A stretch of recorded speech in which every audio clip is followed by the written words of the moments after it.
Hello everybody and welcome to Bathmat Reviews, where today we are going to be talking about Transformers Legacy Shrapnel.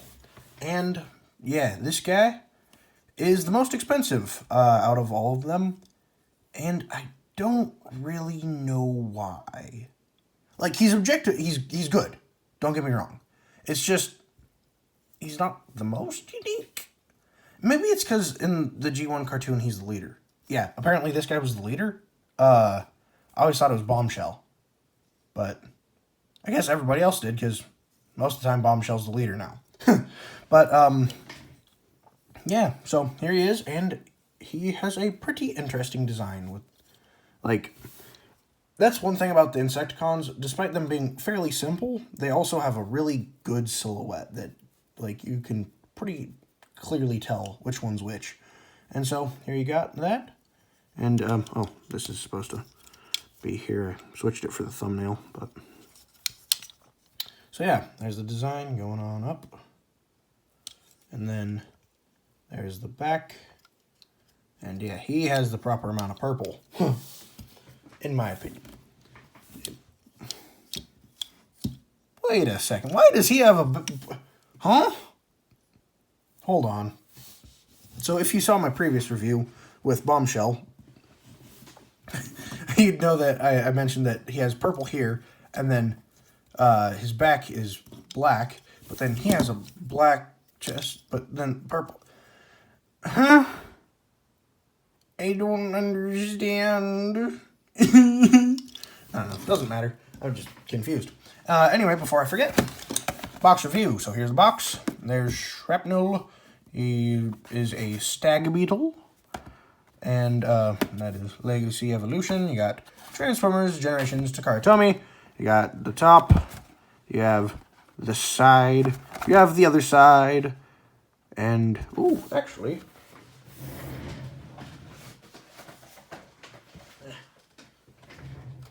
I guess if you put that together, you can actually get the full artwork matching up pretty well. Not perfect, but pretty well.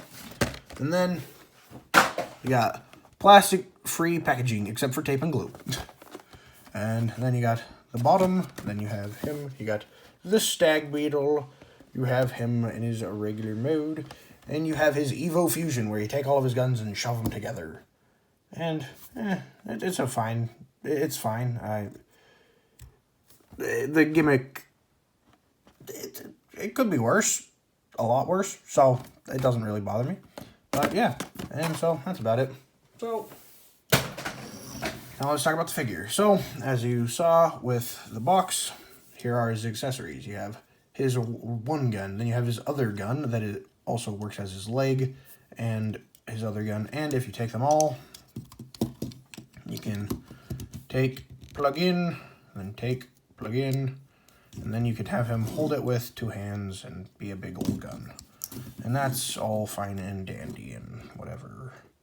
Again, I prefer them just the way they are as, well, as leg guns. But, yeah. Also, I bet, yeah, these can definitely do blast effects, but he can't really lean them forward. Like, I guess he would have to go like this. Because in the show, he could, like, create clones, which is pretty powerful, but also I'm just thinking it's a little weird that, like, he, as well as, Reflector had kind of the same power, but not really, but, I don't know, it doesn't matter. But yeah, I really like his design, even though I think it's my least favorite out of the three. I think it, yeah. I think it has is still very good design. Anyway, let's get to articulation, because it's, well, kind of interesting. So, head is surprisingly tight on this to move. It's not a ball joint, I don't think. It just can swivel back and forth. And I don't know. As you can see there, it's pretty tight on my copy. I don't know why. But, yeah. Then, arms, you got out that far. You got forward that far. I guess if you move this out of the way, you can do a full 360, but you got Otherwise, you got forward that far, back that far. So you can still get the total range. Then you got slightly, very slightly, over 90 degrees of bend. Then you have nothing at the wrist. And then the legs are the exact same as Bombshell, but with more paint.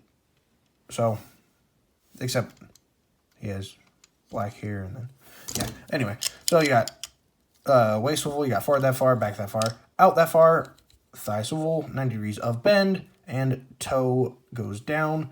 The toe can't really go up, and then you have ankle pivot. So, yeah.